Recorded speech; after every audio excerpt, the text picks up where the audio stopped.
Hello everyone. Today I am going to discuss about the design of a field system of alternator. So before we go with the field design of a field system, we will consider the criteria on the dimensions of a pole. So in dimensions of a pole, we'll have three criteria. So what are the three dimensions is, the first dimension is about the axial length. The second one is the width of the pole. And the third one is the height of the pole.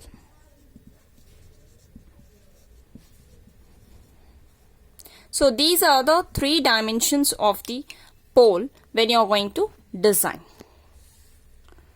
So here the axial length of the pole, it will be assumed around 1 to 1.5 centimeter less than that of the stator core. Okay. Then about the width of the pole. So how you can determine the width of the pole? So before we find out the width of the pole, we can generally write down the formula for the area of a pole. So area of a pole is given by width of the pole,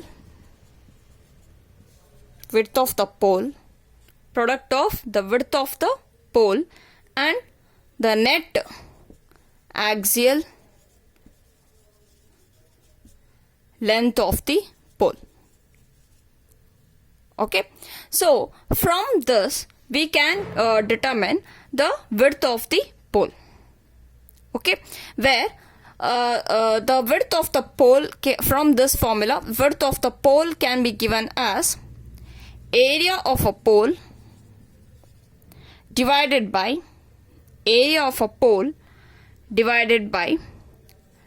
net axial length of a pole. Okay.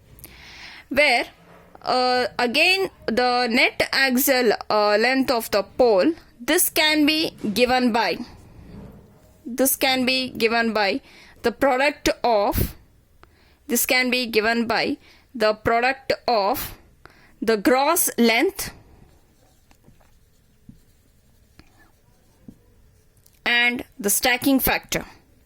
So stacking factor will be again assumed as 0.93 to 0.95. Okay. So this is how we can obtain the width of the pole. Now coming to the height of the pole. So height of the pole, generally it will be given by, the height of the pole will be the sum of the HF plus height of the pole shoe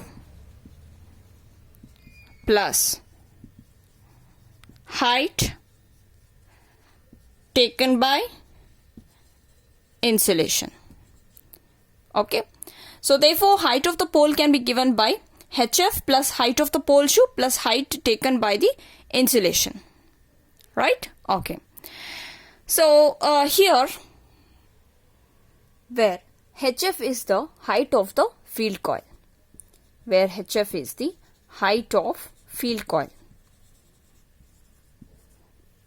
Okay. So this height of field coil, it can be given by the formula, that is IF into TF divided by 10 to the power of 4 into square root of SF into DF into QF. So here this is nothing but, it is an ampere turns. So we can denote it as, this is nothing but ATF1. Okay. Ampere turns of the field coil. And here what is DF? DF is the depth of the field coil. And SF is nothing but, it is a copper space factor.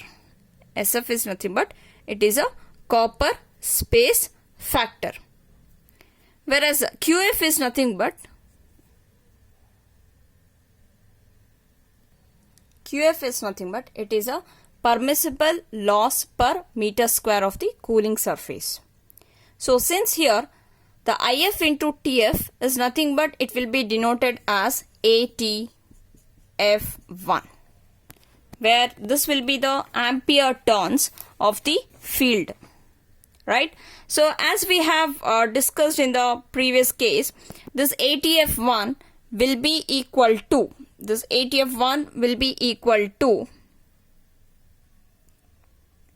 it will be equal to 1.722 times of ATA, right? And where what is ATA? ATA is nothing but it is 1.35 times of I phase into T phase into kW divided by pole. Okay, so these are the height of the field coil parameters. So once again I'm going to repeat. So first thing, we before we design the field system, we have to concentrate on to the dimensions of the pole. So where dimensions of the pole, we need to consider the axial length, which should be around 1 to 1.5 centimeter, which will be less than the stator core. Width of the pole can be determined by considering the general formula for the area of a pole, which is given by width of the pole, product of width of the pole and the net axial length of the pole. So from this, the width of the pole can be obtained. Similarly, the height of the pole can be given as the summation of HF plus height of the pole shoe plus height taken by the insulation. So height of the field coil, HF is nothing but height of the field coil, which is given by IF into TF divided by 10 power of 4 into square root of SF into DF into QF. Where IF into TF is nothing but it is an ampere turns of the field coil, which will be around 1.7 to 2 times of ATA. Whereas the ATA, that is the ampere turns of the armature, will be given as 1.35 times of I phase into T phase into kW divided by P. So this is how we can design the dimensions of the pole. Now let's move on with the field system. For the field system, we need to consider for the two types of the pole, salient pole and non-salient pole alternator. So now we'll discuss the design of field winding of a salient pole alternator. So there are basically there will be 6 steps which need to be carried out to design this field winding. First step is we have to worry about the cross-sectional area of conductor. Cross-sectional area of conductor of field winding. Second thing is about the current in field winding. Third one, about the number of turns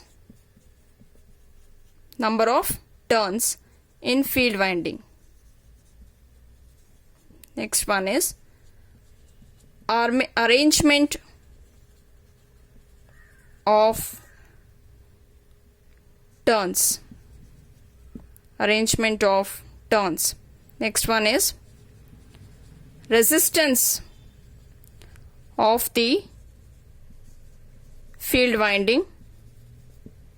And the last step is copper loss in the field winding. So these are basically the main steps which need to be carried out to design a field winding.